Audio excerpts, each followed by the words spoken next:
Bom dia, meus amigos, bom dia, minhas amigas. Hoje eu vim falar aqui do fundo do quintal sobre a palavra. A palavra se encontra no livro de Ageu, capítulo 2, versículo 1 até o 5. Ele diz assim: Estou com vocês. Quem está dizendo? O Senhor. No dia 21 do 7º mês, a palavra de Javé foi dirigida por meio do profeta Ageu nestes termos: diga ao governador da Judéia, Zorobabel, filho de Salatiel, ao chefe dos sacerdotes, Josué, filho de Zosedeque, e o resto do povo. Entre vocês há algum sobrevivente que tenha visto esse templo no seu antigo esplendor? Ele está fazendo uma pergunta. Se entre vocês há algum sobrevivente que já tenha visto esse templo no seu antigo esplendor, o que acham dele agora? Em comparação com o antigo, não lhes parece que este nem existe? É agora. Coragem, Zorobabel, oráculo de Javé. Coragem, Josué, filho de Zosedeque, chefe dos sacerdotes. Coragem, povo da terra, coragem. É o que diz Javé. Mãos à obra, pois eu estou com vocês. Oráculo de Javé dos exércitos. Conforme a palavra da aliança que estabeleci com vocês quando saíram do Egito. O meu espírito estará com vocês. Não tenham medo. Essa palavra de Ageu, ela é para nós no dia de hoje. Por que eu estou dizendo isso? Porque, gente, nós estamos vivendo tempos muito difíceis, em que só Deus pode nos colocar as mãos, onde só Deus pode tirar da gente os medos que nós todos enfrentamos. Nos dias de hoje, não existe pessoa que não sinta medo de se contaminar, mesmo estando já vacinadinhos.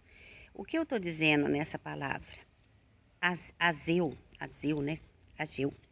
Ageu, ele convocava o povo, né, para orar no templo. Só que o templo dele era pequeno em comparação ao templo de Salomão. Aqui no rodapé da Bíblia explica que, sendo o templo de Salomão um templo suntuoso, um templo majestoso, o templo que foi feito, reconstruído, ficou muito a desejar. E aí as pessoas se perguntavam, né? Como pode, comparando o templo de Salomão, que foi feito o templo dele, ao templo que havia sido reconstruído? Mas Deus, ele não está só com as pessoas, ele está dentro de cada um de nós. E a palavra diz: eu estou com vocês. Deus está conosco. A promessa, a seguir anuncia a promessa de um destino glorioso em que as nações e as suas riquezas se concentrarão neste templo. Nesse templo significa em cada um de nós, gente. A gente tem que traduzir a Bíblia não ao pé da letra, mas sim para que cada um de nós tenhamos um templo sagrado do Espírito Santo preparado. Exatamente. O que é reconstruir? Reconstruir é quase que derrubar ou derrubar para construir de novo, certo? Uma coisa que está velha, estragada, é reconstruída. Então, no templo de Salomão era suntuoso, era majestoso. E de repente foi passando o tempo, caiu e ficou um templo pequeno, um templo, né, devastado pelo tempo. E o tempo que foi devastando aquele templo foi tendo necessidade da reconstrução. E na reconstrução era pequeno diante da beleza do templo de Salomão. E na Bíblia não mente, está falando que os homens comparavam, né?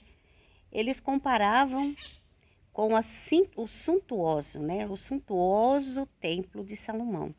Porque no comparar, você compara uma coisa com a outra, e quando você vê que a outra era melhor, você começa a falar: ah, mas aquela lá era melhor do que essa daqui.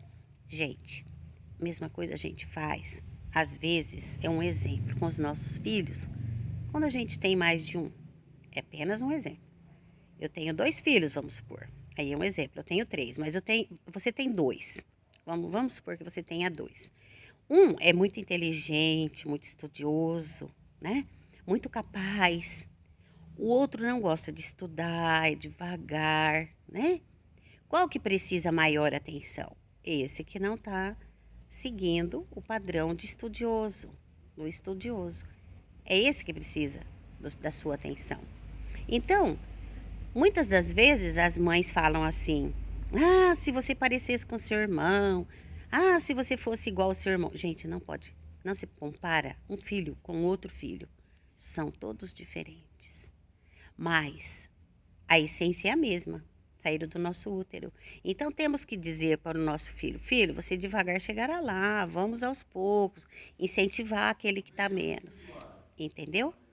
Todos estamos na mesma barca e somos apenas diferentes. Não comparemos, porque no templo de Salomão havia muita suntuosidade, havia muito poder. Quando houve a reconstrução, diminuiu. Então não vamos diminuir o que o outro fez, porque os templos sagrados estão aqui, dentro de cada um de nós. Fiquem todos com Deus.